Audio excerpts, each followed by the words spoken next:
Welcome back, folks.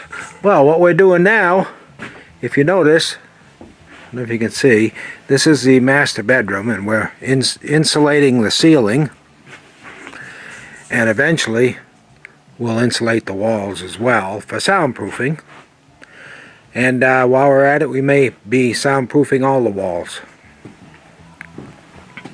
This is the rock wool, and we're using R30 in the ceiling, which is more than enough sound barrier, I think. Isn't it? Oh, I'm sorry. I just got corrected. It's R23. I got corrected by the expert herself, the boss. Hi everybody, he's working me to death as usual, but that's the way it goes. He doesn't really like insulation, although we go much faster together. I can't do electric, so he's doing the big stuff now with a square D.